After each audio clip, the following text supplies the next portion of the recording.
Welcome to How to Build Discipline and Consistency, your essential guide to breaking free from procrastination, mastering self-control, and achieving the results you truly want. In a world full of distractions and instant gratification, discipline has become a rare superpower. This audiobook will help you understand what discipline really means, how to train your mind to stay focused, and how to build consistent habits that last a lifetime. You'll learn proven strategies to conquer excuses, push through challenges, and stay committed to your goals, even on days when motivation disappears. If you're ready to build the mental toughness to follow through on your promises to yourself, then press play and let's begin the journey toward a more disciplined, consistent, and unstoppable you. Chapter 1. The Power Couple: Understanding Discipline and Consistency. We are masters of dreaming, architects of grand aspirations. In the quiet moments of reflection, perhaps on a Sunday evening or the dawn of a new year, we construct breathtaking visions of our future selves. We see a version of us that is healthier, more accomplished, more skilled, and more at peace. We imagine the novel finally written, the marathon completed, the business launched, the musical instrument mastered, the serene mind achieved through daily meditation. The blueprint is vivid, the desire is palpable, and the motivation in that moment feels infinite. Then, Monday morning arrives. The alarm clock, a brutal emissary from the real world, shatters the dream. The warmth of the bed feels more compelling than the chill of the morning air. The comfort of routine feels safer than the challenge of a new pursuit. The siren call of distraction, the endless scroll of a social media feed, the easy dopamine hit of a video, the low-stakes chatter of email is deafening. The vibrant, motivated architect of yesterday is replaced by a tired, overwhelmed individual just trying to get through the day. The grand vision for the future is sacrificed for the comfort of the present moment. If this cycle feels familiar, you are not alone. It is the universal human struggle between aspiration and action. We've been conditioned to believe that the missing ingredient is motivation, that if we could just feel inspired more often, we would achieve our goals. We wait for the perfect mood to strike, for a lightning bolt of energy to propel us into action. But motivation is a fickle and unreliable friend. It is a powerful spark, but it is not the sustainable fire that forges lasting change. Success, the kind that truly transforms us, is not built on the shifting sands of emotion. It is built on a bedrock of something far more stable, far more powerful, and far less glamorous: the power couple of discipline and consistency.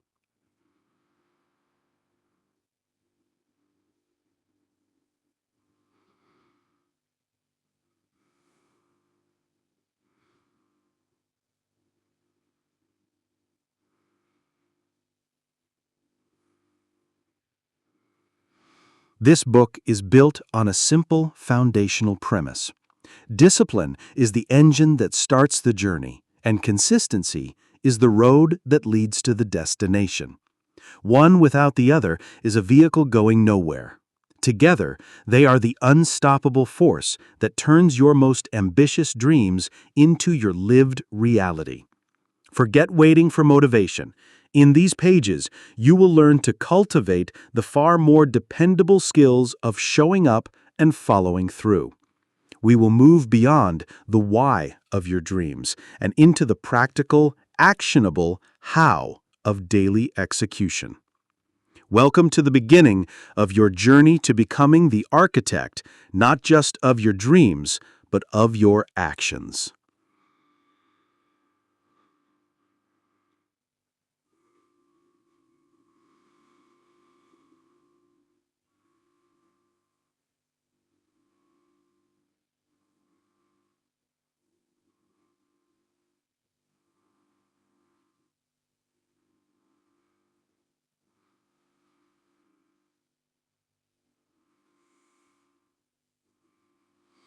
Defining discipline, the engine of intentional action. What is discipline, really? The word itself can conjure harsh and uninviting images. A drill sergeant screaming, a rigid and joyless existence, a life of endless denial. This misconception is perhaps the single greatest barrier to cultivating it.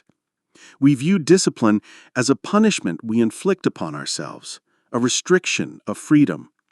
It is time to dismantle that outdated and unhelpful definition. True discipline is not about restriction. It is about liberation. It is the ultimate form of self-care. It is the act of choosing what you want most over what you want now. It is the freedom to override your fleeting impulses, your temporary discomfort, and your irrational fears to act in alignment with your deepest values and your most cherished long-term goals. Discipline is the ability to make a promise to your future self and have the integrity to keep it.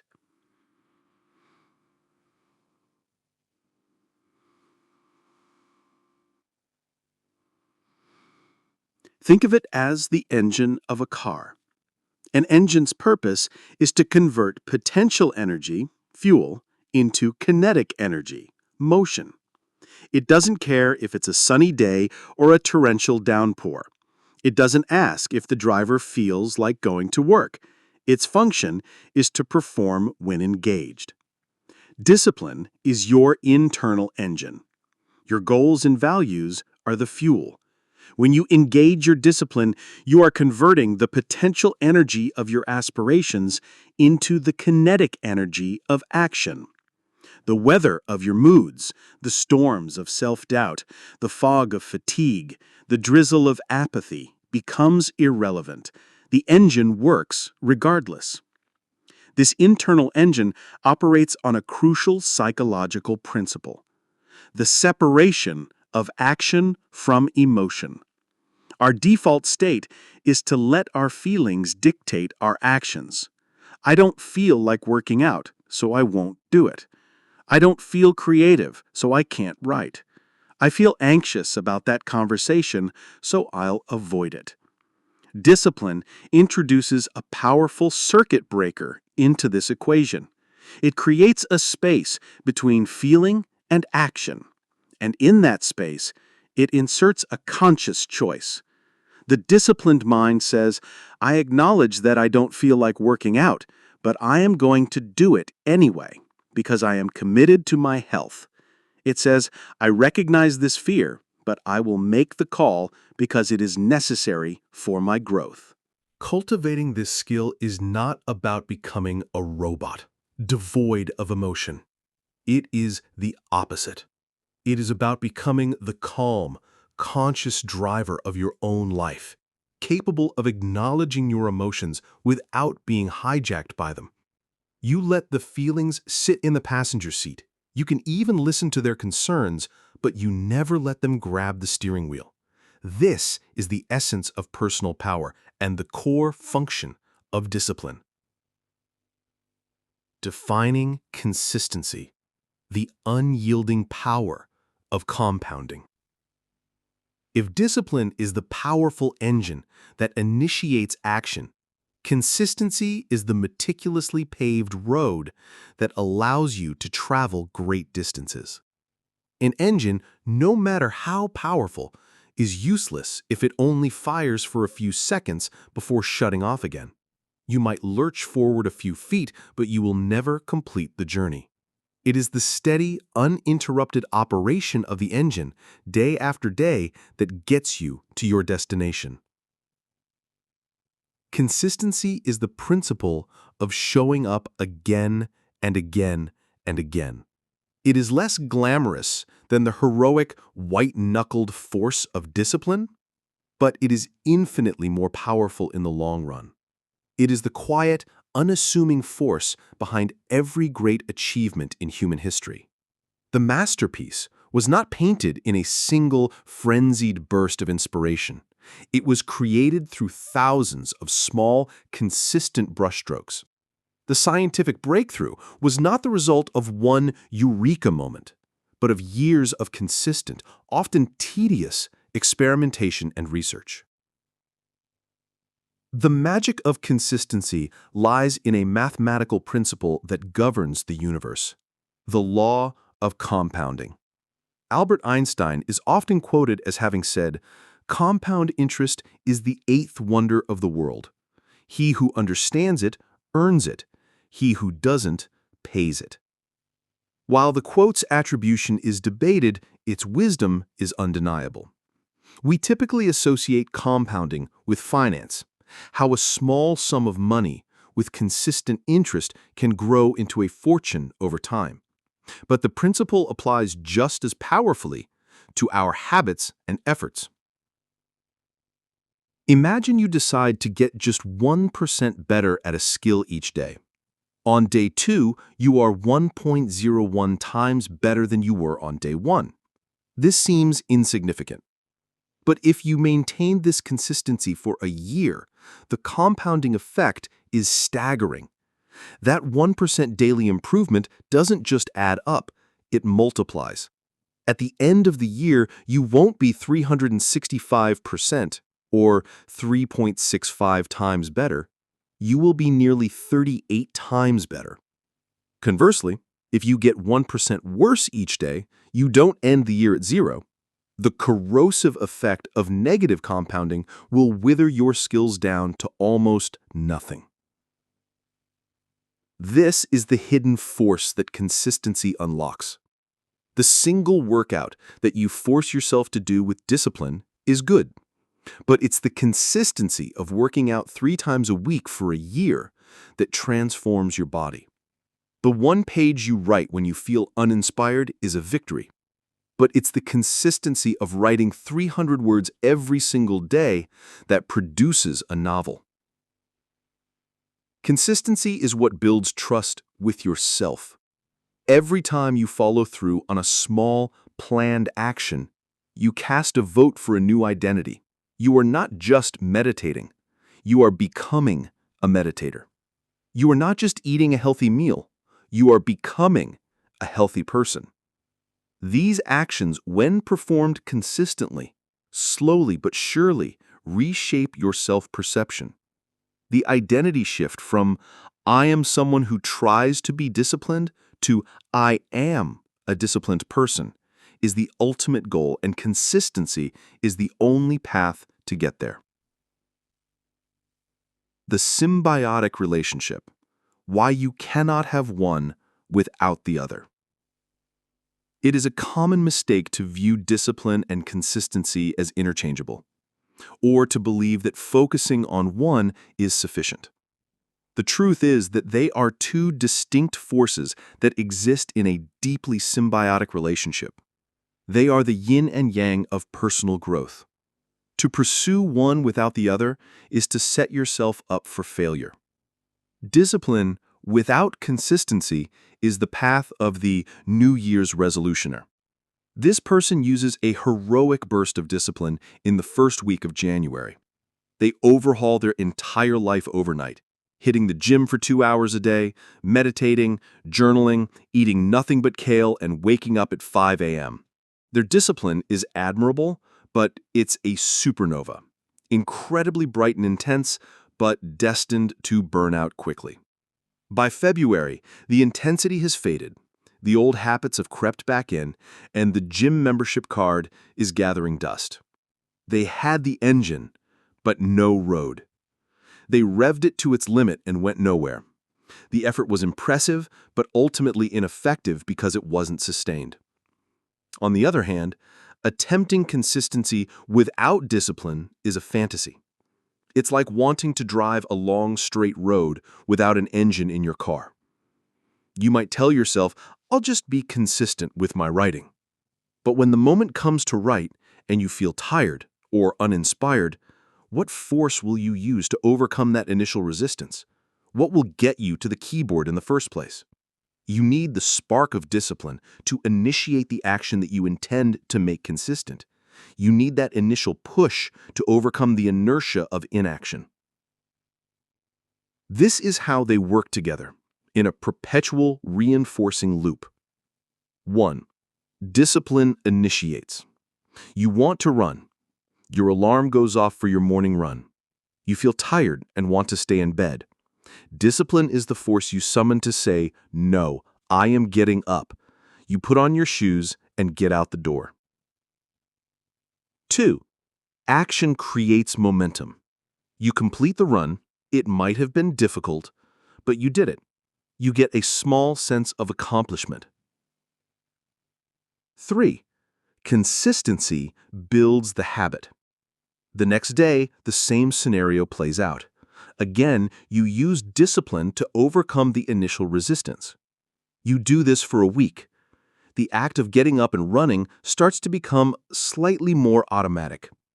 The neural pathways in your brain begin to strengthen. 4. Habit reduces the need for discipline. After a month of consistent action, something remarkable happens. The amount of discipline required to get out the door has significantly decreased.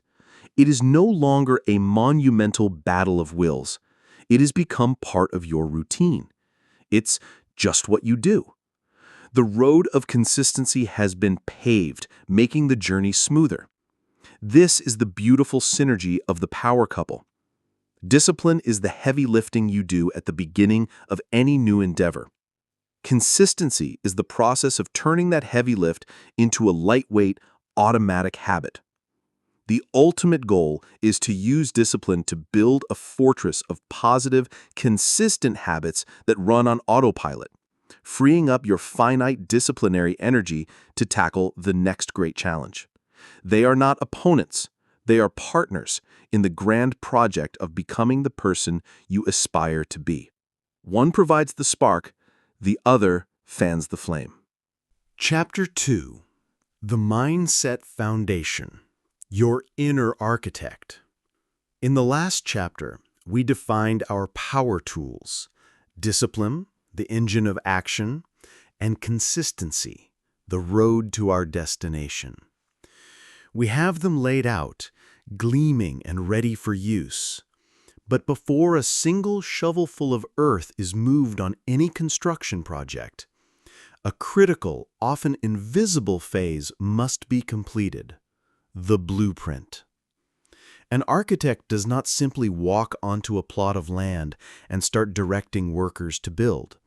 They first engage in a deep, intentional process of design, considering the terrain, the materials, and the ultimate purpose of the structure. Without this blueprint, the most powerful tools and the most diligent workers would produce nothing but a chaotic, unstable, and ultimately uninhabitable mess. Your mindset is your blueprint. It is the inner architecture that dictates how you perceive the world, your place in it, and your potential for change. It is the foundational set of beliefs upon which all your actions are built. You can possess the most potent desire for discipline and the most earnest intention for consistency. But if your underlying mindset is one of limitation and fear, your efforts will be like building a skyscraper on a foundation of sand. The first storm, the first setback, the first wave of criticism, the first moment of boredom will bring the entire structure crashing down. To build a life of discipline that lasts, we must first become our own inner architect. We must examine the blueprint we are currently using, identify its cracks and weaknesses, and consciously redesign it for strength, resilience, and growth. This chapter is about that redesign process. We will explore the 3 critical materials of a powerful mindset: the belief that you can grow, the ability to find joy in the work itself, and the unshakable foundation of your personal why.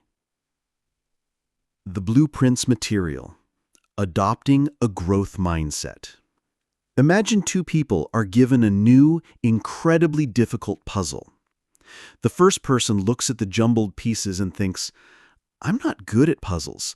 I'm just not a puzzle person. They try for a few minutes, become frustrated when pieces don't immediately fit, and quickly give up, reinforcing their initial belief. The puzzle remains unsolved. The second person looks at the same puzzle and thinks, "This looks challenging. I'm not sure how to solve it yet, but I bet I can figure it out." They too struggle and become frustrated, but they don't see this struggle as evidence of a personal failing. They see it as part of the process. They try different strategies. They look for patterns. They learn from their mistakes. The frustration is not a stop sign. It's a guidepost, indicating that their current approach isn't working and they need to try another. Eventually, through persistent effort, they solve the puzzle. These two people are operating from fundamentally different blueprints. This concept was famously identified and articulated by Stanford psychologist Carol Dweck as the difference between a fixed mindset and a growth mindset. Understanding this distinction is the single most important prerequisite for building discipline. A fixed mindset is the belief that your qualities, your intelligence, your talent, your character, are static, carved in stone traits. You have a certain amount, and that's that. From this perspective, every challenge becomes a test, a verdict on your inherent worth. If you fail, it's not because you didn't try hard enough or use the right strategy, it's because you lack the innate ability. This belief system is the natural enemy of discipline for 3 reasons. It demonizes effort. The fixed mindset whispers, if you were truly talented, it would be easy. The fact that you have to try so hard just proves you're not a natural. It avoids challenges. Why risk trying something difficult? If you fail, you will have exposed your own inadequacy for all to see. It's safer to stick to what you know you're good at. It crumbles at setbacks. A mistake is not a learning opportunity, it is a permanent indictment. It's a sign to give up before you embarrass yourself further. A growth mindset, on the other hand, is the belief that your basic abilities can be developed through dedication and hard work. Brains and talent are just the starting point. This view creates a love of learning and a resilience that is essential for great accomplishment. This blueprint is the fertile ground in which discipline and consistency can flourish. It sanctifies effort. The growth mindset knows that effort is not a sign of weakness, it is the very mechanism that activates and grows ability. It embraces challenges. Difficult tasks are not threats. They are opportunities to stretch, learn, and improve. It learns from setbacks. Failure is not a verdict, it's data. It provides valuable information about what to do differently next time. When you decide to build discipline in a new area of your life, you will inevitably face challenges. You will not be perfect. You will try and fail. If you operate from a fixed mindset, you will interpret these struggles as proof that you are just not a disciplined person. You will give up. If, however, you consciously adopt a growth mindset, you can reframe the entire experience. The difficulty of waking up early isn't a sign that you're lazy. It's the resistance training that is making your discipline muscle stronger. The failed attempt to avoid junk food isn't a sign of weakness. It's a data point that tells you more about your triggers and environment. Discipline isn't a trait you either have or don't have. It is a skill you build. Adopting a growth mindset is the act of giving yourself permission to be a beginner, to be imperfect, and to grow through the messy, challenging, and ultimately rewarding process of practice. The joy of construction. Learning to embrace the process. Imagine your grand goal is to climb the towering mountain. The summit is a tiny speck in the clouds, weeks of arduous trekking away. If your entire focus, your entire definition of success is pinned on that one moment of standing at the peak, then every single step of the journey becomes a tedious, joyless chore. Every blister, every steep incline, every cold night is simply an obstacle to be endured, a tax to be paid for a future reward. How long can you sustain your effort when the reward is so distant and the present moment is defined only by its difficulty? This is how most of us approach our goals. We fixate on the outcome, the 20 pounds lost, the finished novel, the promotion earned. And in doing so, we poison the process. We treat the daily actions not as life itself, but as a miserable prerequisite to the life we want to live later. This is a fatal flaw in our blueprint, as it places us in a constant state of deferred living and makes consistency nearly impossible to maintain.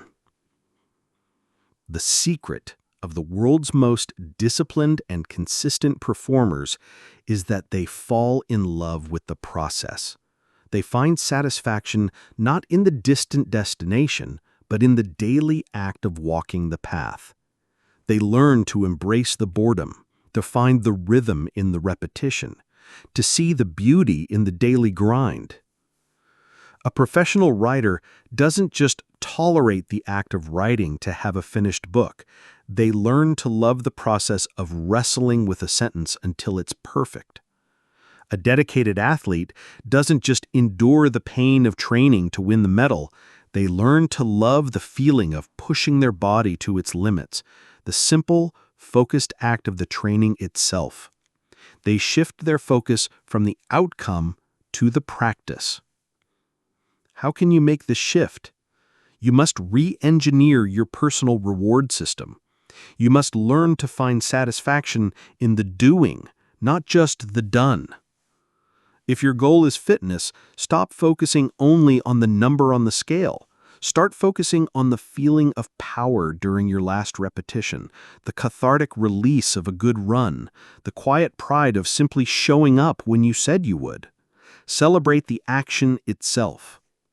If your goal is learning a skill, stop focusing only on the distant dream of mastery. Focus instead on the small aha moment when a concept finally clicks. Find joy in the 15 minutes of focused, uninterrupted practice.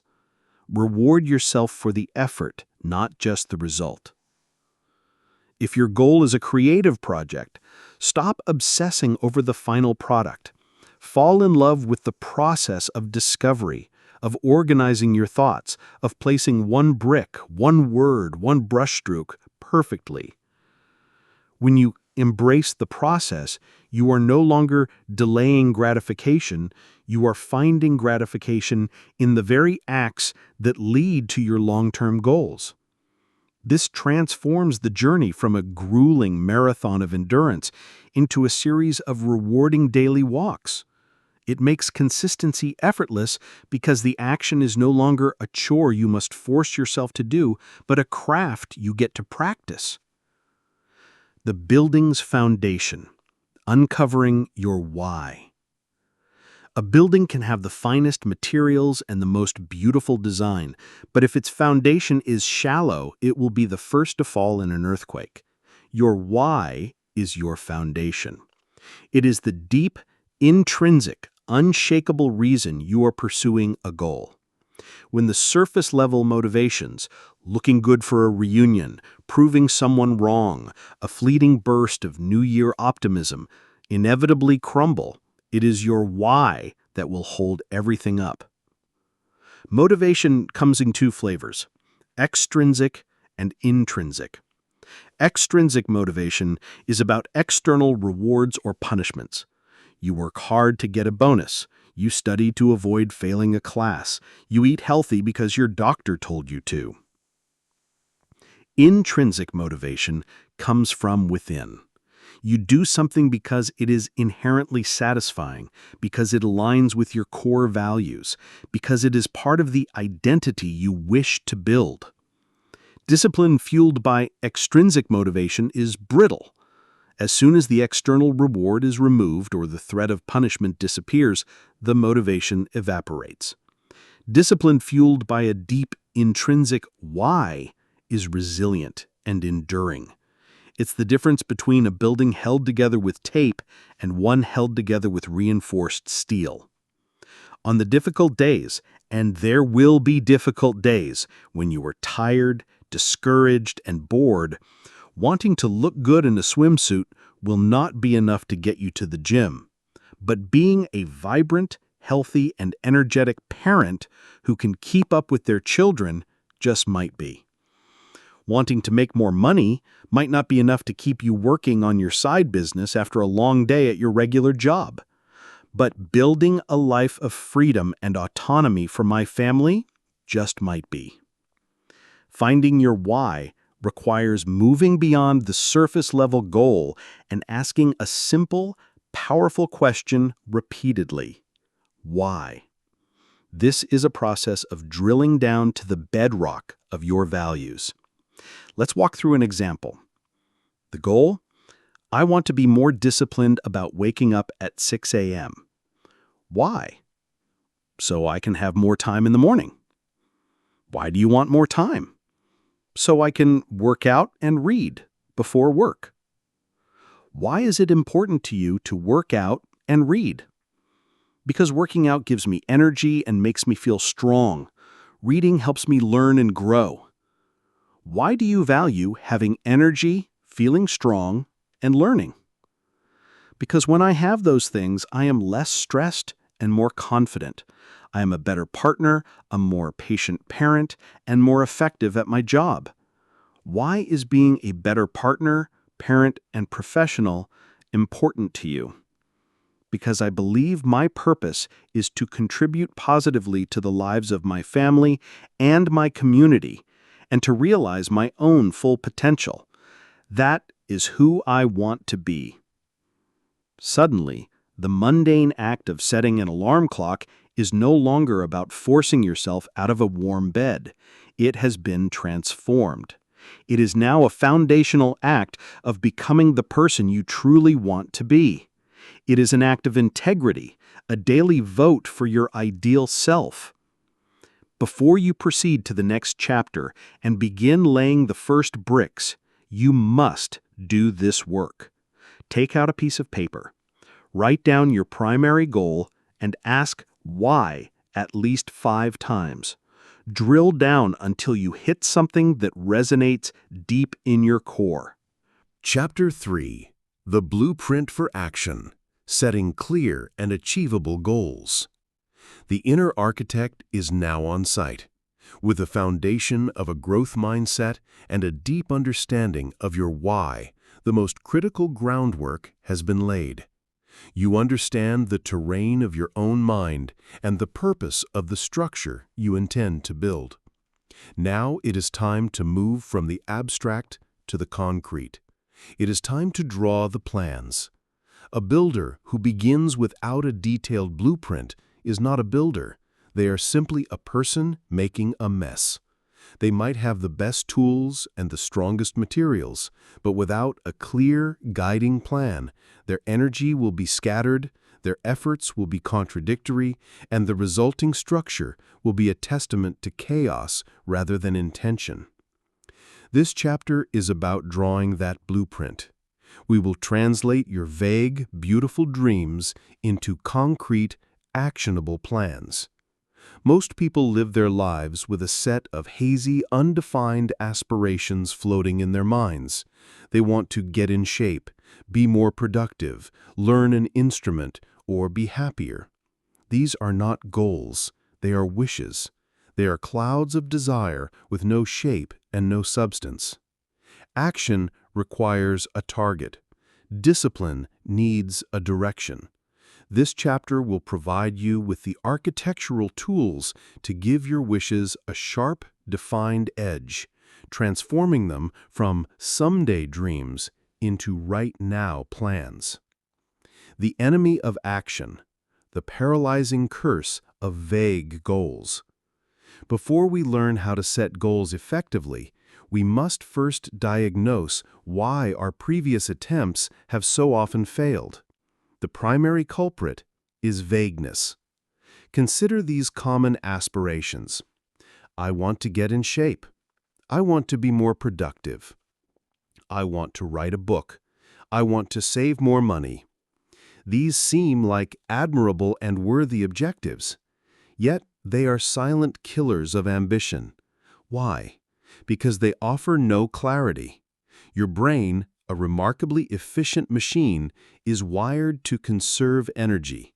When faced with an ambiguous command like "get fit," it has no clear first step to execute.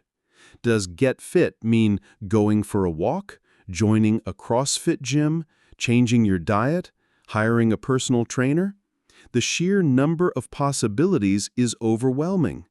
This state is known as analysis paralysis. Faced with too many choices and no clear path forward, the brain defaults to the easiest option, doing nothing. It chooses the familiar comfort of the status quo over the confusing, energy-intensive process of figuring out an undefined task. Think of it like commissioning a construction crew. If you walk onto the site and tell the foreman, "Build me a nice building," what happens? They will stare at you bewildered. How many floors? What style? What materials? Where does the plumbing go?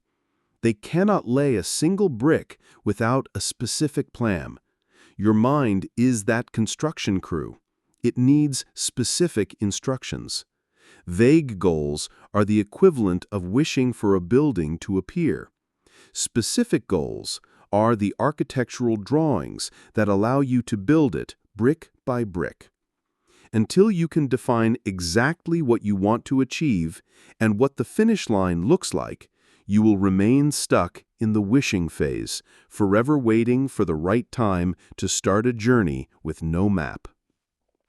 The SMART Goal Framework, your architectural toolkit. To cut through the fog of vagueness, we need a system. We need a filter that takes our broad desires and crystallizes them into actionable targets. The most effective tool for this is the SMART framework. It's a simple acronym that has been used for decades by successful individuals and organizations to transform ambiguity into clarity.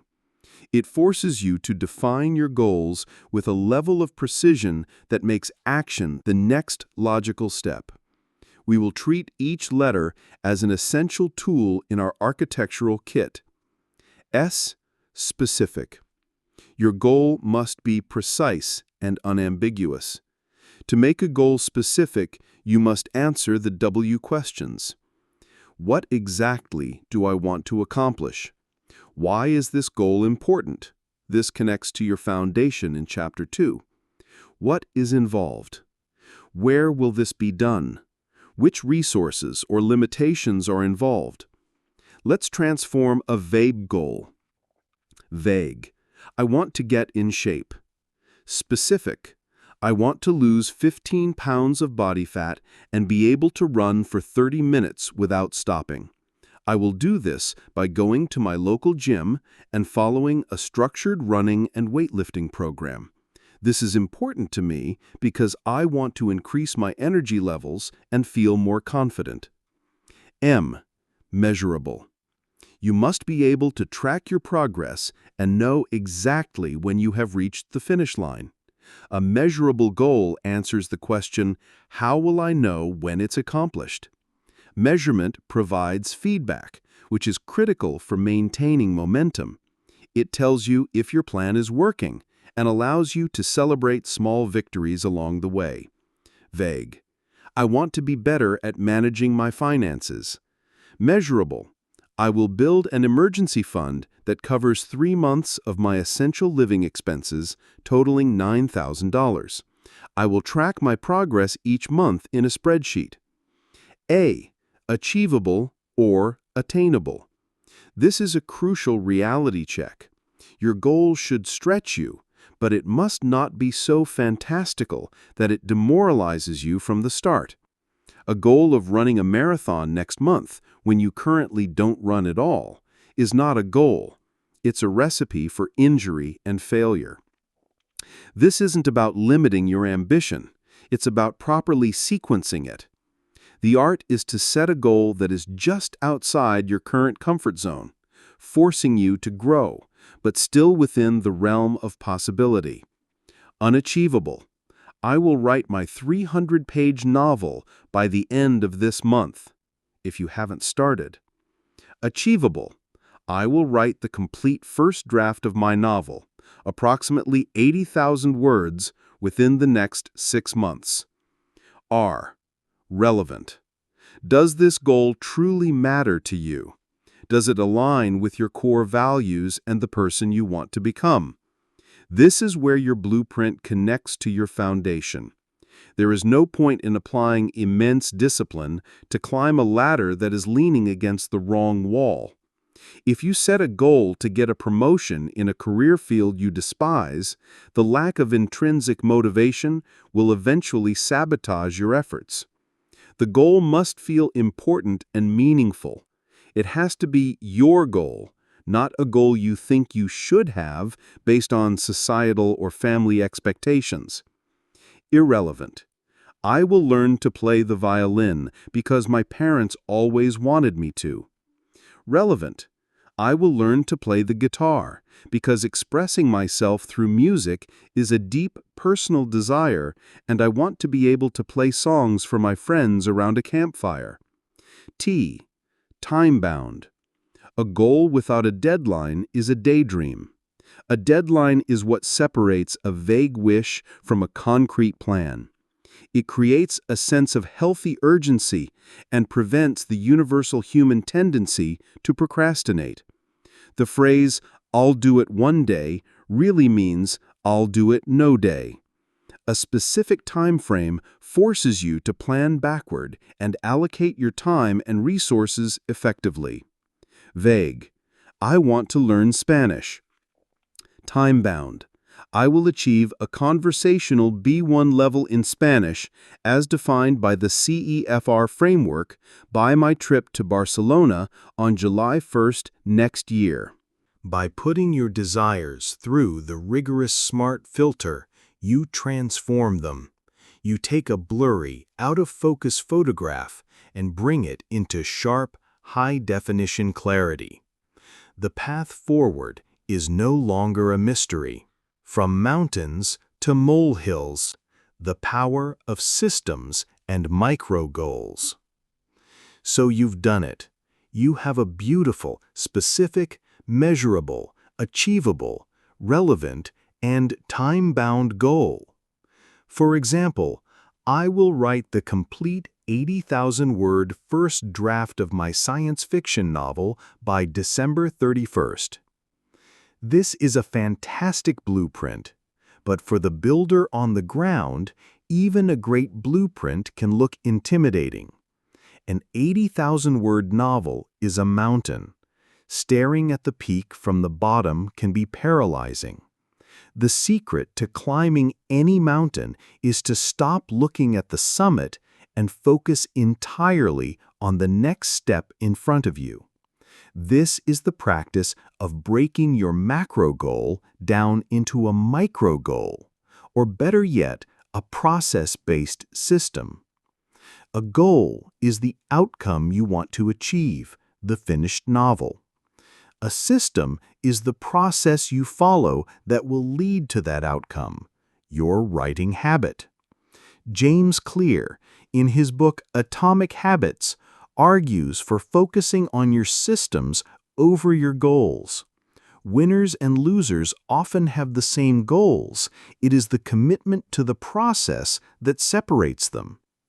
Your system breaks the intimidating macro goal into a simple, non-negotiable daily or weekly action. Let's break down our novel writing goal. SMART goal, the mountain.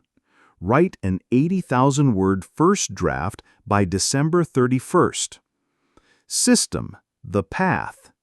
I will write for 1 hour every weekday morning, from 6 a.m. to 7 a.m. before starting the rest of my day. Micro goal, the next step.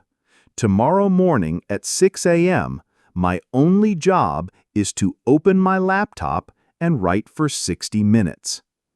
Can you feel the psychological shift? The objective is no longer the terrifying write a novel. The objective is simply sit and write for 1 hour. This is manageable. This is achievable. This is something you can apply discipline to today. You are not judging yourself on the quality of the words or the number of pages. You are judging yourself only on whether you showed up and honored your system. By consistently executing this simple, non-intimidating micro-goal, the compounding effect takes over. 1 hour of writing per day will inevitably, mathematically, lead to a finished draft.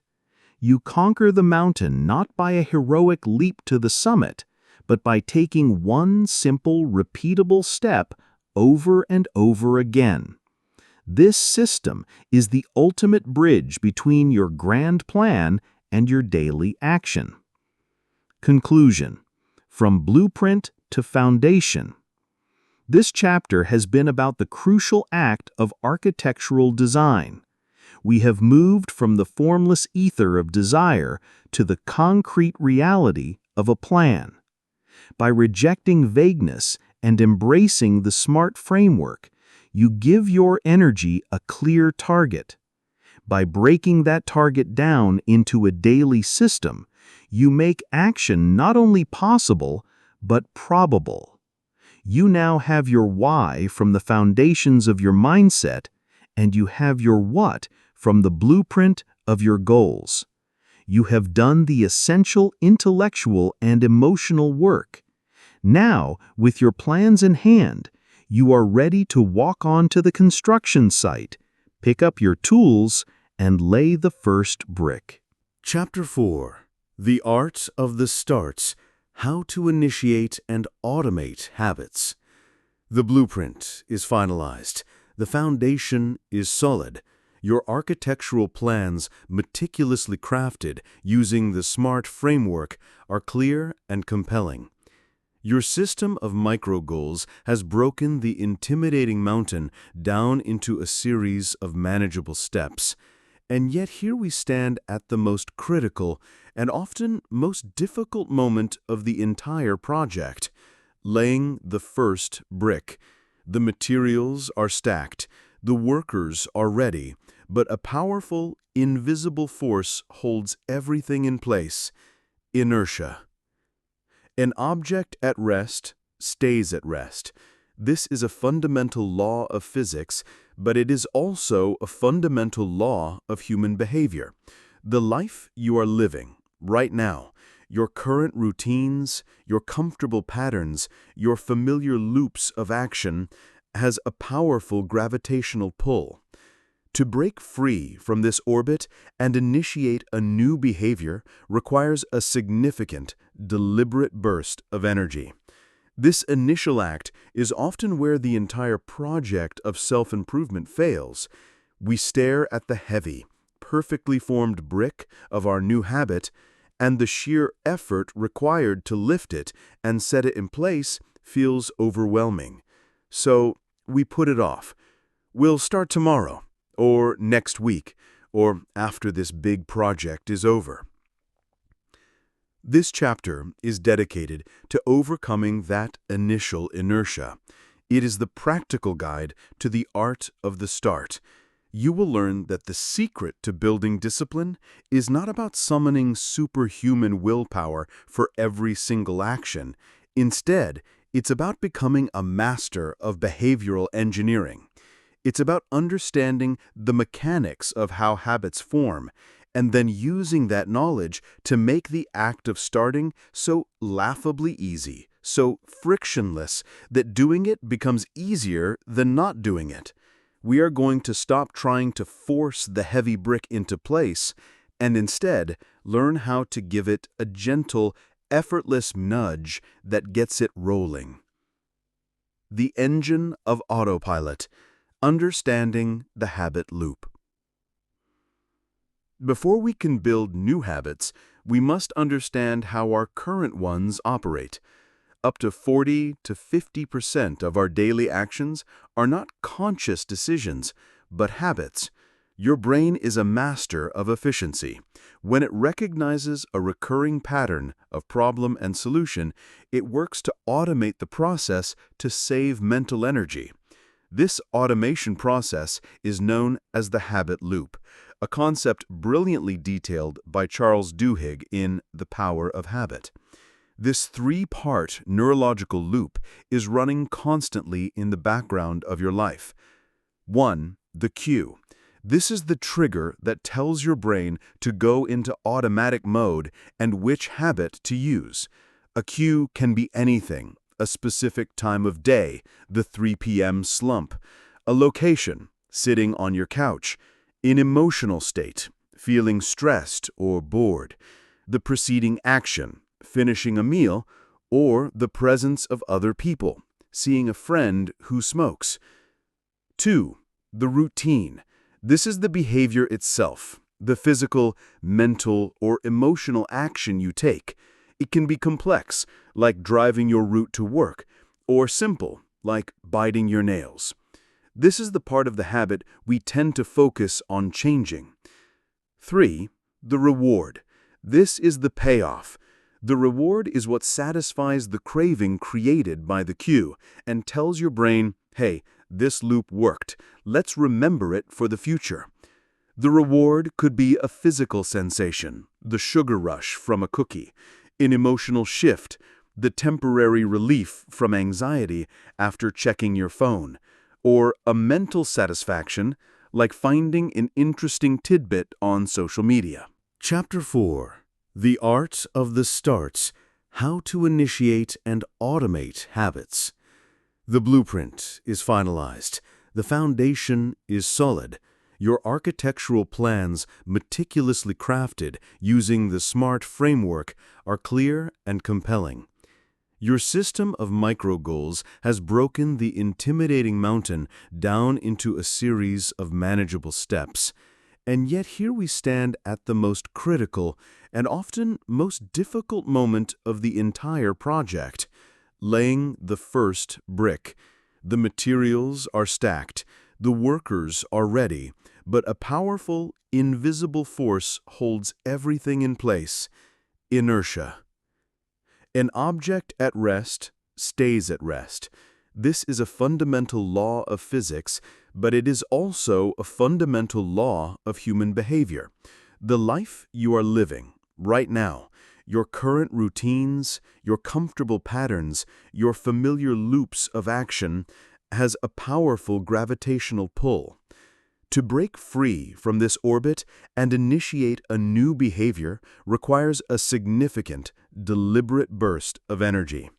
This initial act is often where the entire project of self-improvement fails. We stare at the heavy, perfectly formed brick of our new habit, and the sheer effort required to lift it and set it in place feels overwhelming. So we put it off.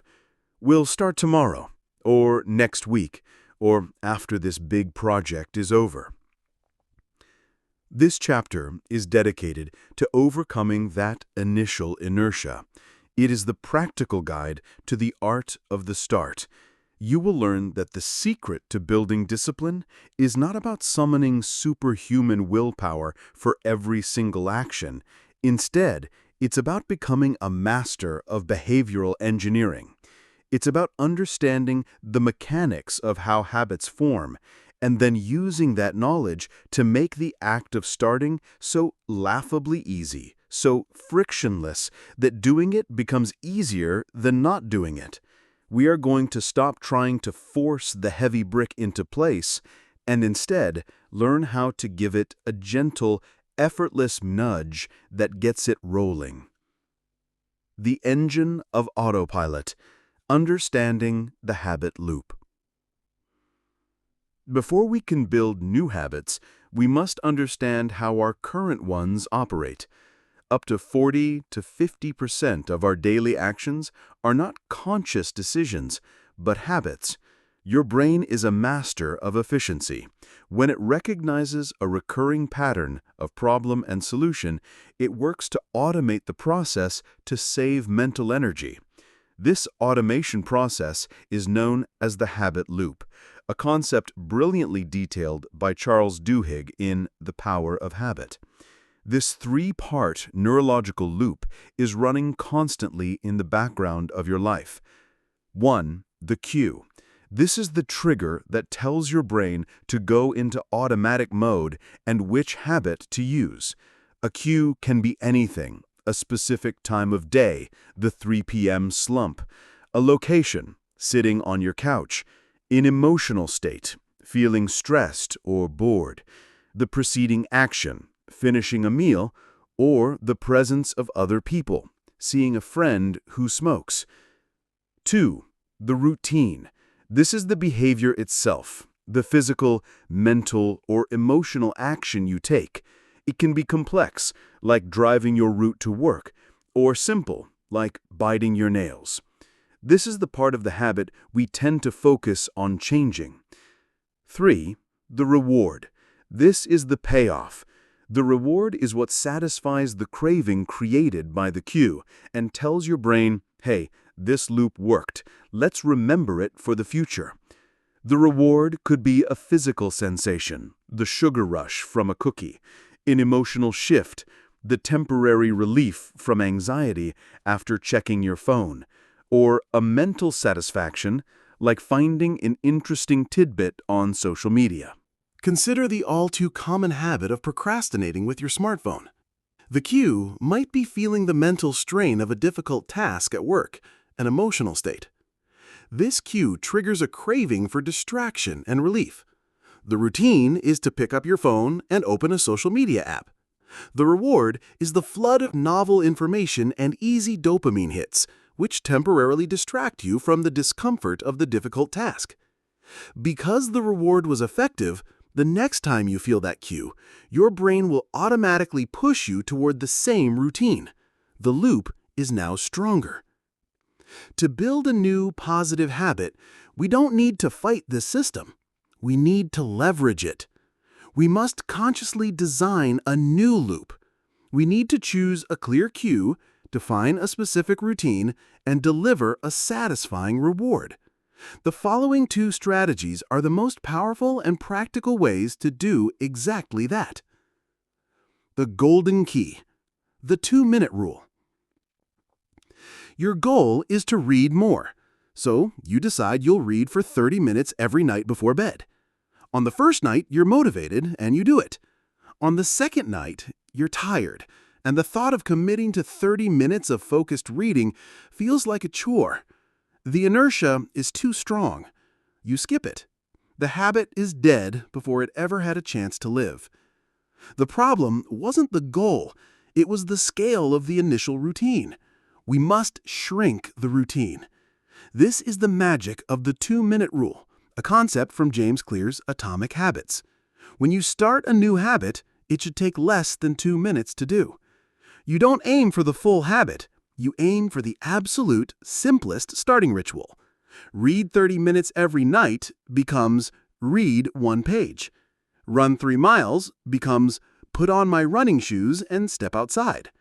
Do 30 minutes of yoga becomes take out my yoga mat. Meditate for 10 minutes becomes sit on my meditation cushion and close my eyes. Write a chapter of my book becomes open my document and write 1 sentence. This strategy is not about achieving the end goal in 2 minutes. It is about mastering the art of showing up. It is about making the initiation of the habit so simple, so devoid of friction, that you cannot say no. The 2-minute rule works because it bypasses the brain's resistance to effort. It short-circuits the voice that says, I'm too tired, or I don't have time. Everyone has 2 minutes. By making it easy to start, you are laying that first brick effortlessly. And once you started, inertia begins to work for you. Once you've read 1 page, it's easy to read another. Once you have your running shoes on and are standing outside, the prospect of a short run feels far less daunting. You are creating a gateway habit that naturally leads you toward the larger routine. More importantly, you are casting a vote for your new identity. You might not have done a full workout, but you showed up. You reinforced the identity of, I am someone who doesn't miss workouts. Master the art of starting, and the rest will follow. The power of anchors. Habit stacking. You now have a 2-minute version of your new habit, but when exactly are you going to do it? To make it stick, you need a powerful, reliable cue. The best way to do this is to anchor your new, fragile habit to an old, rock-solid one. This technique is called habit stacking. Your current life is already a series of deeply ingrained habits. You wake up, you use the bathroom, you shower, you brush your teeth, you get dressed, you make coffee. These actions happen on autopilot. They are powerful anchors in your day. By linking your new 2-minute habit to one of these existing anchors, you use the momentum of the old habit to trigger the new one. The formula is simple. After current habit, I will new 2-minute habit. The key is to be incredibly specific about the anchor. After breakfast is too vague. After I put my breakfast dish in the dishwasher is a specific, instantaneous cue. Let's build some habit stacks. Instead of I will meditate in the morning, use after I pour my morning cup of coffee, I will sit at my kitchen table and meditate for 1 minute. The coffee is the anchor. Instead of I will journal every day, use after I brush my teeth at night, I will open my journal and write 1 sentence. The toothbrush is the anchor. Instead of I will do more push-ups, use after I take off my work shoes, I will do 2 minutes of push-ups in my living room. Kicking off your shoes is the anchor. Instead of I will plan my day, use after I turn on my computer, I will write down my top 3 priorities for the day.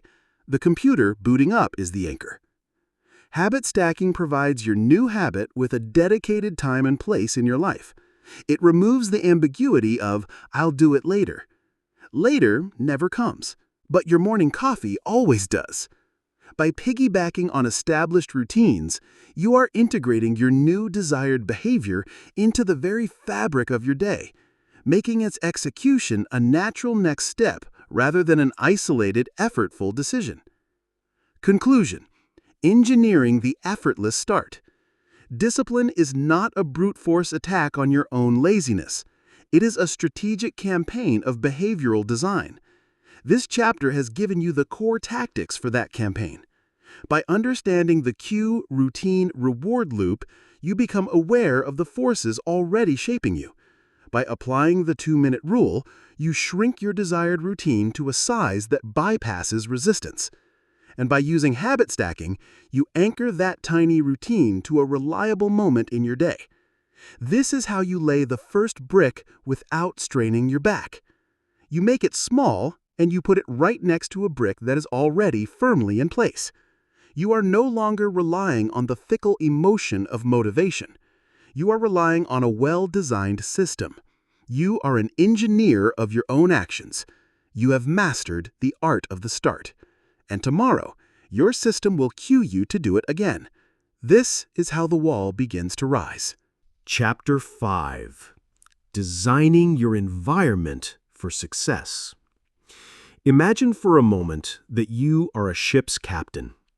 You have a powerful engine of discipline and a clear map of your goals leading to a desired port. You have mastered the art of starting, laying that first brick of your new habit. Yet, as you pull away from the shore, you find yourself fighting a powerful, invisible current. For every burst of forward momentum from your engine, this current pushes you sideways. You spend all your energy, all your willpower, not on making progress, but simply on trying to stay on course. Eventually, you become exhausted. You cut the engine, and the current inevitably carries you back to the familiar shores you were so desperate to leave. This invisible current is your environment. It is the single most overlooked factor in the quest for discipline and consistency. We believe that our battle for self-control is waged entirely within the confines of our own mind, a contest of pure willpower against temptation. But this is a deeply flawed and exhausting approach to self-improvement. Willpower is not an infinite resource. It is a finite battery that depletes with every use. Relying on it to constantly fight a hostile environment is a losing strategy. The truly disciplined person does not have more willpower than you. They have simply learned to be a better architect of their world. They understand that their environment is not a passive backdrop, but an active participant in their life, constantly sending cues and suggestions to their brain. They don't fight the current, they change its direction. This chapter is about taking control of that current. It is about consciously designing your physical and digital worlds to make your desired actions the path of least resistance, and your undesired actions a frustrating uphill climb. Welcome to the art of making discipline easy. The invisible hand, how your environment shapes you. You walk into your kitchen with the firm intention of grabbing a healthy snack. But there, on the counter, sits a plate of freshly baked cookies. They are visible, accessible, and smell incredible. Suddenly, a negotiation begins in your head. Just one won't hurt. I was good all day. I can start again tomorrow. The mental energy required to resist the cookies, to choose the apple in the refrigerator drawer over the warm chocolate chip cookie right in front of you, is immense. Now, imagine the same scenario, but the cookies are not on the counter. They are stored in an opaque container, on the highest shelf in the back of the pantry. You know they are there, but to get one, you would have to get a chair, climb up, move other items out of the way, and open the container. Is it possible? Yes. Is it likely? Far less so. The simple act of adding friction has made the healthy choice the easy choice. This is the invisible hand of your environment at work. Every object, every layout, every notification on your phone is a cue, a gentle or not so gentle nudge toward a particular behavior. The phone on your nightstand cues you to start your day by scrolling through other people's lives instead of focusing on your own. The television being the focal point of the living room cues you to spend your evenings consuming rather than creating. The clutter on your desk cues a sense of overwhelm and makes it difficult to focus on the important task at hand. We are wired to follow the path of least resistance. Our brains are designed to notice what is prominent and to act on what is easy. The goal, then, is not to develop superhuman resistance to temptation. The goal is to make temptation invisible and difficult to act upon. It's time to stop playing defense with your willpower and start playing offense with your environment. Increasing friction, making bad habits difficult. The first step in environmental design is to systematically sabotage your bad habits. Your aim is to make the routines you want to break as inconvenient, difficult, and unsatisfying as possible. You want to increase the activation energy required to perform them. In your physical world, tame the TV. If you want to watch less television, make it harder to start. Unplug it after use. Take the batteries out of the remote and keep them in a kitchen drawer. The simple act of having to plug it in and find the batteries might be enough friction to make you reconsider. Optimize your kitchen. As in our cookie example, make unhealthy foods hard to see and access. Put them on high shelves or in the back of the fridge. Conversely, put fruits, vegetables, and healthy snacks at eye level and in clear containers. Redesign your bedroom. Your bedroom should be a sanctuary for sleep. Remove the television. Most importantly, do not bring your phone to bed. Buy a cheap alarm clock and charge your phone in another room overnight. This single act eliminates the cue for late-night scrolling and early morning distraction, preserving your sleep and your morning focus. Control your wallet. If you're trying to curb impulse spending, add friction to the buying process. Leave your credit cards at home and only carry the cash you've budgeted for the day. Unsubscribe from marketing emails. Delete saved payment information from online stores. In your digital world, your digital environment is not just as influential as your physical one, it's more influential. It has been meticulously designed by teams of engineers to capture and hold your attention. You must fight back with equal intention. Curate your phone. Your phone is not a neutral tool, it is a slot machine for distraction. Delete social media apps, news apps, and any other time-wasting apps from your phone. If you must use them, access them through the much clunkier mobile browser. Silence the sirens. Turn off almost all notifications. Every buzz, ding, and banner is an external cue designed to pull you out of your intended focus and into someone else's agenda. Be ruthless. The only notifications you truly need are likely phone calls and text messages from your closest contacts. Create digital roadblocks. Use website and app blockers like Freedom, Cold Turkey, or Rescue Time to schedule periods where you cannot access distracting sites on your computer and phone. This is the digital equivalent of putting the cookies on the top shelf. Log out. After every session on a distracting website, log out of your account. The tiny bit of friction required to re-enter your username and password can be enough to break the automatic loop of checking it mindlessly. Increasing friction, making good habits easy. Now we apply the opposite principle to our desired behaviors.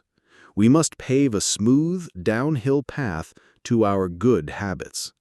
The goal is to make starting them the most logical and effortless option available. This is known as priming your environment. Prepare for tomorrow tonight. This is the most powerful priming technique. Before you go to bed, set up your environment for the person you want to be tomorrow. Want to work out in the morning? Lay out your gym clothes, fill your water bottle, and put your sneakers by the door. Want to eat a healthy breakfast? Put the oatmeal, bowl, and spoon out on the counter. Want to write? Clear your desk, leaving only your laptop or journal open to a blank page. Make cues obvious. You want your environment to shout your good habits at you. Want to read more? Don't leave your book on a shelf. Put it on your pillow, making it the last thing you see at night and the first thing you see in the morning. Want to drink more water? Don't rely on memory. Keep a large, full water bottle on your desk at all times. Its very presence is a constant cue. Want to practice guitar? Don't keep it in its case in a closet. Buy a stand and place it in the middle of your living room. You'll have to walk past it a dozen times a day, making it far more likely you'll pick it up. Reset to neutral. After you complete a habit, reset the environment for the next use. After your workout, put your gym clothes in the laundry and put your clean set out for the next day. After you finish writing, clear your desk again. This creates a clean slate and makes it easy to start again the next time. Conclusion: your environment as your ally. Stop thinking of discipline as a battle you must win through sheer force of will each day. Start thinking of yourself as a clever designer, an architect of influence. The actions you take today are largely a response to the cues you are exposed to in your environment. By consciously curating that environment, you are in effect preloading your future decisions. Each piece of junk food you remove from sight is a future victory over temptation. Every good habit you make more obvious is a future act of discipline made easy. You are using your momentary motivation today to build a world that will automatically guide you tomorrow, even when you don't feel motivated. This is the secret. This is how you make consistency feel less like a struggle and more like a natural consequence of the world you inhabit. You are no longer fighting the current. You have built a series of canals and aqueducts that channel the flow of your daily life directly towards the shores of your goals. Your environment is no longer your adversary. It has become your most powerful, steadfast, and silent ally. Chapter 6. The Accountability Factor, Multiplying Your Willpower. Up to this point, our journey has been a deeply personal one. We have worked on our internal architecture, our mindset and our goals. We have engineered our personal habits and meticulously designed our immediate physical and digital environments. We have built a solid, well-designed vessel for our journey. However, to believe that our success or failure is determined solely by these individual factors is to ignore one of the most powerful forces that shape human behavior, our connection to other people. Humans are by nature social creatures. For millennia, our survival depended on our ability to cooperate, to fit into a tribe, and to maintain a good reputation within that group. The desire for belonging, respect, and social cohesion is not a trivial preference. It is a deep, primal instinct wired into our DNA. We are constantly, often subconsciously, adjusting our behavior to align with the norms and expectations of the people around us. This profound social instinct can be a powerful current pulling us off course toward mediocrity and conformity, but like the environmental forces we discussed in the last chapter, it can also be harnessed. We can intentionally build a social environment that creates a powerful tailwind, pushing us toward our goals with an energy that is far greater than our own individual willpower. This chapter is about moving from solo effort to strategic alliance. It is about understanding that the promises we make to others are often more powerful than the promises we make to ourselves. Welcome to the world of the accountability factor, the ultimate discipline multiplier. The solitary vow. Why promises to ourselves are so easy to break. Consider this common scenario. You decide on Sunday evening with absolute conviction, this week I will wake up at 6 a.m. every single day to work out. This is a solitary vow, a promise made only to yourself. On Monday, motivation is high and you do it. Success. On Tuesday, you're a bit sore, but you manage. On Wednesday, you wake up feeling tired. A negotiation begins in your head. I was good for 2 days. 1 day off won't hurt. I can make it up later. Besides, who's going to know?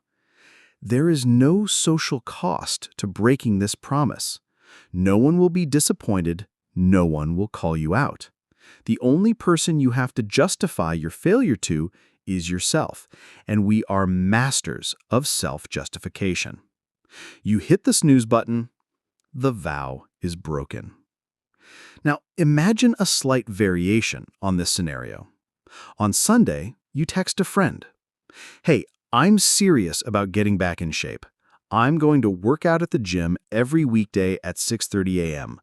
Can I send you a quick text each morning after I'm done, just to hold myself to it? On Wednesday morning, you wake up tired. The same internal negotiation begins, but now there's a new, powerful voice in the debate. If I don't go, I'll either have to lie to my friend or admit that I gave up after just 2 days. Suddenly, the cost of failure has been raised. The temporary comfort of the warm bed is now weighed against the social pain of embarrassment, of losing face, of letting someone down. This external pressure is often the tipping point that gets you out of bed and into the gym. This is the fundamental principle of accountability. It works because it leverages our innate desire to maintain a positive social standing. By simply stating our intentions to another person, we transform a private wish into a public commitment. We have staked a small piece of our reputation on our follow-through, and the desire to protect that reputation provides a powerful source of external motivation, especially on the days that our internal motivation wanes. Choosing your allies, the 3 tiers of accountability. Accountability is not a one-size-fits-all solution.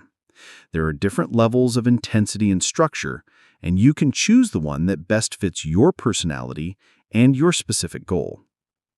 Tier 1, the accountability partner. This is the most common and often most effective form of accountability. It involves finding one specific person, a friend, a family member, a colleague, with whom you share your goals. The key to a successful partnership lies in clarity and structure. Be specific. Don't just say, let's keep each other accountable. Define the exact terms. My goal is to write for 45 minutes every weekday morning. Can we agree to text each other a simple "done" by 9 a.m. each day? Set the stakes. Decide in advance what the cost of failure is. Often, the simple act of having to admit you didn't do it is enough. For some, a small, tangible stake can be effective. For every day one of us misses, we owe the other $5. Choose wisely. Your ideal partner is someone you respect and whose opinion you value. They should be supportive, but not a pushover. A partner who always says, "Oh, don't worry about it, you deserve a break," is not an accountability partner. They are an enabler. Find someone who will gently but firmly hold you to the standard you set for yourself. Make it reciprocal. The most powerful partnerships are two-way streets. If you are both working toward a goal and holding each other accountable, the investment from both sides is higher and the commitment is stronger. Tier 2, the mastermind or support group. This involves a small group of people, typically 3 to 5, who are all committed to growth and improvement. The format can be more formal than a simple partnership. The group might meet weekly or bi-weekly, either in person or virtually, to discuss progress, challenges, and lessons learned. The power of shared ambition.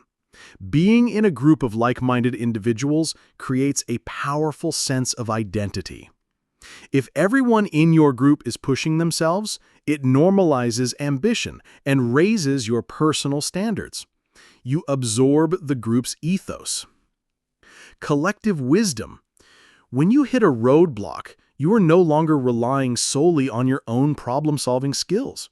You have a small board of personal advisors who can offer different perspectives, share their own experiences, and brainstorm solutions you might not have considered. Structured check-ins. A formal meeting creates a recurring deadline. Knowing that you will have to report on your progress, or lack thereof, to the entire group next Tuesday can be a powerful motivator to ensure you have something positive to share. Tier 3. The public commitment. This is the most intense form of accountability and should be used strategically. It involves making your goal public, leveraging the pressure of a wider audience. This could mean posting on social media, telling a large group of colleagues at a meeting, or starting a blog to document your journey. Maximum social pressure. By going public, you raise the stakes to their highest level. The potential for public failure can be a terrifying and therefore incredibly effective motivator. This is the burn the ships strategy, creating a situation where retreat is not an option. The risk of overreach. This strategy comes with a caution. It is best used for goals that you have a high degree of confidence in achieving, and for which you have already built a solid personal system. A premature public declaration can lead to immense pressure and public burnout if you are not ready for it. It is a powerful tool, but it must be wielded with care. Finding your tribe. The law of social gravity. Beyond structured accountability, there is a more subtle but equally powerful social force at play, the social gravity of your peer group.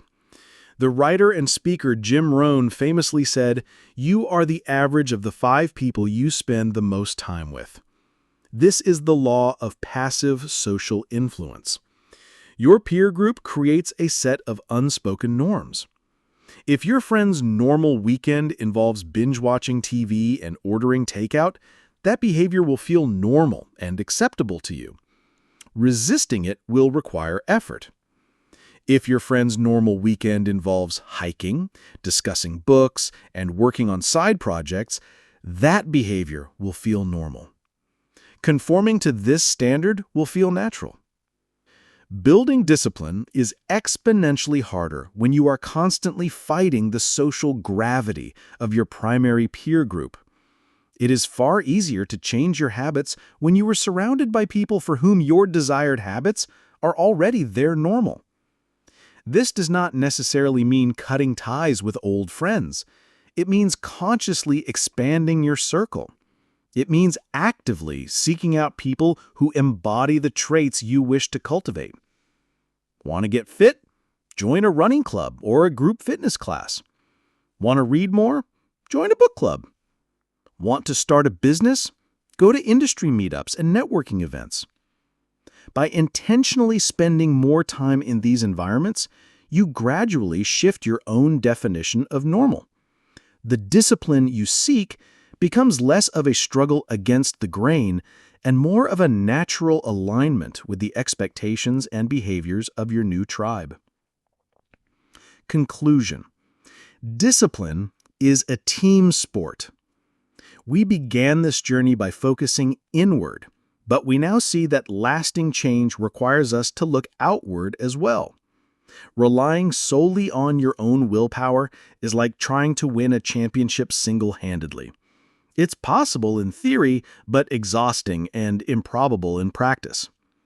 By deliberately weaving a web of social accountability, you are creating an external support structure for your internal goals. An accountability partner acts as your personal trainer. A mastermind group acts as your board of directors.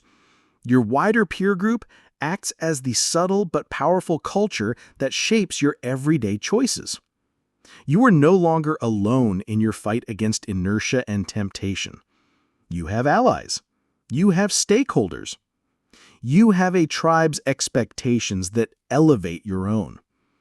By making yourself accountable to others, you give your goals a life outside of your own head, making them more real, more urgent, and far more likely to be achieved. You have learned that the highest form of personal discipline is admitting that you can't do it all on your own. You have done everything right. You have forged a resilient mindset. Your foundation built upon a deep and meaningful why. You have a crystal clear, actionable blueprint with your grand goals broken down into manageable daily systems. You've mastered the art of the start, engineering your habits to be easy and automatic. You've designed your physical and digital worlds to be your allies, not your adversaries. You've even built a powerful support structure of accountability, a team to help you stay on track. Your system is as close to perfect as you can make it. And then one day, it happens. You get sick. A family emergency demands all of your attention. A project at work explodes, requiring you to work 14-hour days. Or maybe for no good reason at all, you simply have a bad day. You wake up exhausted, your willpower depleted, and you consciously decide to break the chain. You skip the workout. You eat the junk food. You waste an hour scrolling on your phone. The perfect system has been compromised. The clean slate has been smudged. In this moment, all your hard work hangs in the balance. For most people, this is the beginning of the end. The single setback triggers a catastrophic chain reaction of guilt, shame, and frustration. This toxic emotional cocktail gives rise to a destructive internal narrative. See, I knew I couldn't do it. I'm just not a disciplined person. I always give up. What's the point of even trying anymore? This is the all-or-nothing mindset, the curse of the perfectionist. It dictates that if you can't be perfect, you might as well be nothing. One missed day invalidates all the progress that came before it, and the entire structure of discipline comes crashing down. This chapter is about building the one skill that will ultimately determine your long-term success: resilience. It is about learning to treat failure not as a verdict on your character, but as an expected and manageable part of the process. It is about designing a system not just for success, but for graceful recovery. Because the secret of disciplined people is not that they never fall, it is that they have mastered the art of getting back up, quickly and without judgment. The perfectionist trap. Why all or nothing leads to nothing. The all-or-nothing mindset is perhaps the most insidious enemy of consistency. It operates under a false premise that the path to success is a straight, unbroken line of perfect adherence. When we inevitably deviate from this imaginary line, we see it as a total failure. Imagine your goal is to eat a healthy diet. You are successful for 10 straight days. On day 11, you go to an office party and indulge in a slice of cake and a couple of pizza slices. The all-or-nothing response. Well, I've blown my diet for the day. I might as well just eat whatever I want for dinner and start over again tomorrow or maybe on Monday. This single indulgence becomes a license for a complete dietary collapse that can last for days or even weeks. The progress of the previous 10 days is mentally erased. The resilient response. Okay, I ate more than I planned to at the party. It wasn't ideal, but that's done. Now, what's my plan for a healthy dinner? The setback is acknowledged, contained, and treated as an isolated event. The next immediate action is a course correction back to the desired path. The perfectionist trap turns a minor slip into a catastrophic fall. It's like getting a single flat tire on your car and deciding that the only logical response is to get out and slash the other 3. It makes no sense, and yet it is how we so often treat our personal goals.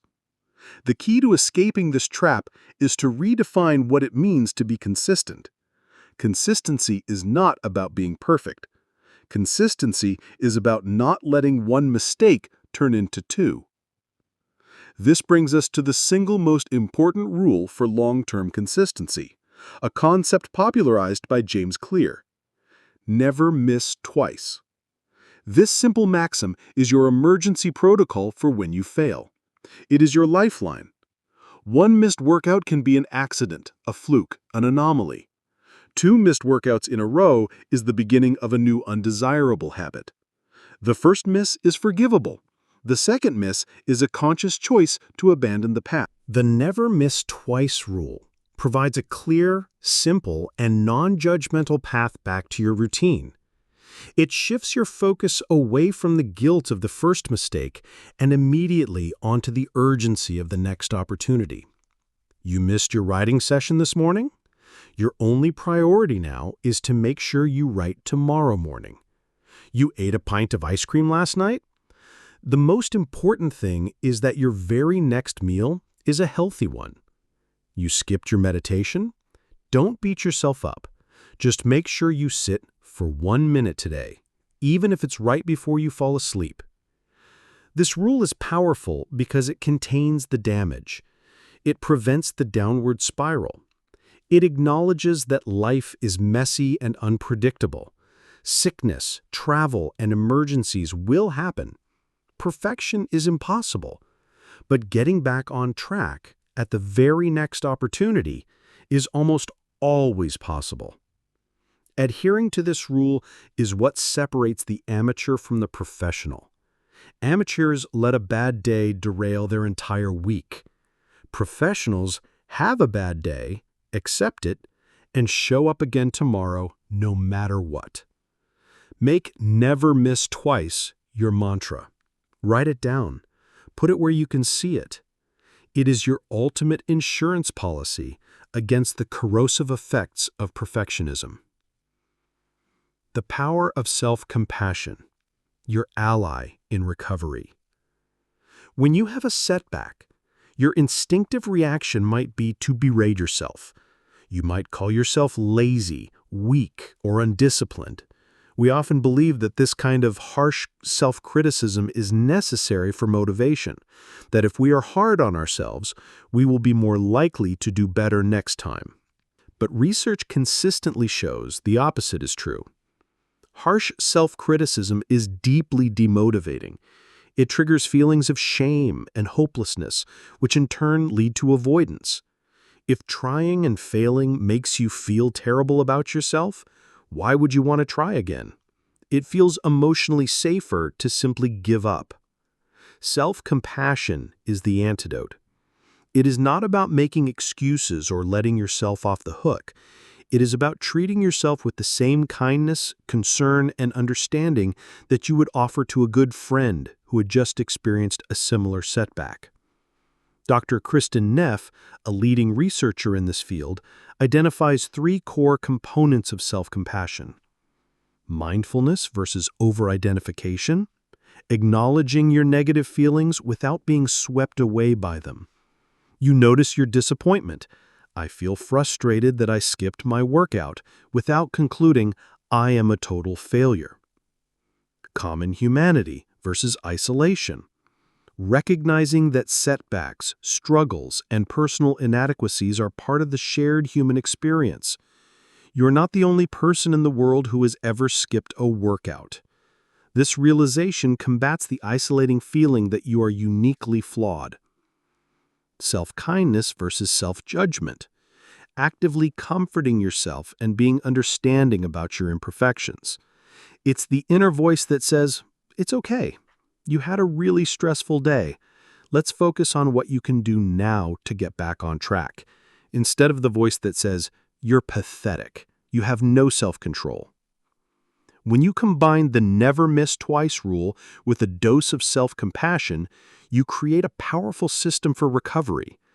The self-compassion soothes the emotional sting of the failure, which allows you to look at the situation clearly and without shame. The "never miss twice" rule, then, gives you an immediate, concrete action to take. The first allows you to recover emotionally. The second allows you to recover behaviorally. Analyze and adjust, turning failure into a teacher.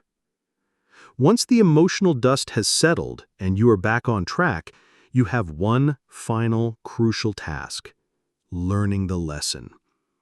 A setback, when viewed without shame, is simply data. It is valuable feedback from your system telling you that something isn't working perfectly. Ignoring this data is a missed opportunity to strengthen your system for the future. After a failure, once you have course-corrected, ask yourself a few simple, analytical questions. What was the trigger? What was the cue that led to the skipped habit? Was it a specific time, place, emotion, or person? Be a detective. For example, I always skip my evening workout on days when I have a long, stressful meeting at 4 p.m. Or, what was the point of friction? What made the bad habit easy and the good habit hard in that specific moment? Such as, my running shoes were in the closet, but my phone was right on the desk. And how can I adjust my system? Based on this data, what is one small change I can make to my environment, my schedule, or my habit stack to make this failure less likely to happen again? For example, on days with a 4 p.m. meeting, I will change into my running clothes immediately after the meeting ends, before I even sit down on the couch. This process transforms failure from a dead end into a productive feedback loop. Every mistake becomes a lesson that makes your system more robust, more resilient, and more tailored to the realities of your own life. The final and most profound truth about discipline and consistency is that they are not a destination you arrive at. There is no finish line where you are crowned the disciplined one and never have to struggle again. It is a practice. It is a lifelong journey of intention, action, failure, and recovery. The goal is not an unbroken chain of perfection stretching for years. The goal is to make the chain as long as possible, and when it inevitably breaks, to start a new one the very next day. Success is not measured by the absence of setbacks, but by the speed and grace of your recovery. It is about embracing the messy reality of the human condition and choosing, again and again, to get back up. By learning to never miss twice, to treat yourself with compassion, and to see failure as a teacher, you build the ultimate tool for success, the resilience to stay in the game for the long haul. And in the game of life, staying in the game is how you win.